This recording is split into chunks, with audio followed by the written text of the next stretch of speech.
talking to Kelsey about how this team's been able to make adjustments. When you get to the second half of the season, you're seeing teams a third and fourth time. So now there's like double adjusting going on. How have your girls just kind of handled everything so well in the past month in particular? Yeah, I mean, I think the biggest thing is, we keep saying it, but they're a resilient group. They understand that there's been a lot of change, not just with our teams, but some of these teams that we're facing too. There's been a lot of change. It's the nature of our league. And they've been able to be flexible, and they've been able to go with it and really just do what they're asked to do, so to speak, but also understand that this time of year, nothing's going to be perfect, right? And whether that's injury related, whether that's adjustment related, whether that's player personnel related, and they just want to play, they just want to compete, and so they've been really, really flexible in that way as well.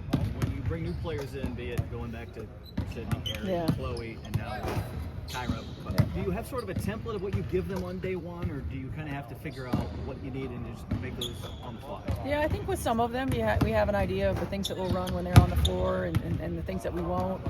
With some of them, we're trying to figure out, right? Like we've seen Odyssey in this league, and we know what she does. Kyra's a little bit more unfamiliar, so trying to figure out the best positions to put her in. Bibby as well. I mean, we had primarily played Bibby at the 4. Now she had to play a little bit of the wing, when we didn't have numbers on the wing. So it's really trying to figure out what positions we can put them in that's best for success. What's going on, especially with the front office and you? Whatever it takes to go find these players because they're available. Yeah. And is it film study? Is it calling other coaching connections? What is all this the process above? like? Right. It's all the above. It's seeing film, watching clips, talking to contacts and connections. Bree and especially has been super helpful in this. She's got a lot of contacts overseas who have seen Kyra, for example, play a lot overseas. Teammates that she's had that are over there that played with her, against her. Same thing with Odyssey. All 3 of our assistant coaches coached her in AU, so they have some familiarity with her. So it really is all hands on deck and trying to get the best person possible to fit the need at the time. Had Kyra been on your radar previously? Like, had she been a name that came up earlier in this process? No. Yeah. So now that you've seen her play a little bit and I think having started a little bit, what is it about her that makes her the right fit for this? Well, I think number one, her preparation. From the initial phone call that Amber and Kelly had to, our conversations.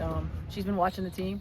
She's studying what we're doing, studying how we've played opponents on both ends, what we've done to attack, what we've done on the defensive end.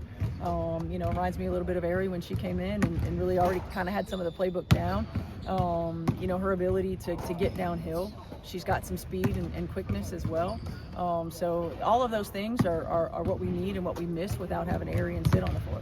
You have an idea of what you want a rotation to look like in a game, but when you have no point guards, Chloe's moving a different position, how much more, you just made that noise, how much more challenging or different is that now? You have to feel it out or even prepping for it? It's really challenging because, you want to keep players as much as possible in their natural positions so that they're able to do what they do best. And oftentimes, particularly when you've got to put players in some uncomfortable positions, whether that be ball handling, now taking Sophie off the ball and putting her on the ball, whether that be Bibby, a certain matchup that might be good for her at the 4, and a different kind of matchup with faster, longer guards at the 3 is not always advantageous, and so it does create some challenges with rotation and also floor spacing. I mean, the ability to space the floor when you have a downhill driver like Ari that you're missing, and she creates rotation because of that. We have to find other ways to create rotation, and that's difficult when it's kind of a hodgepodge. Is it harder? Does it take longer to identify when something is or isn't working when that is the case? I think at times, sometimes it's harder, but sometimes it's not harder. You just don't have the numbers to be able to do anything about it. It's just how do we manipulate our spacing or positioning at that point.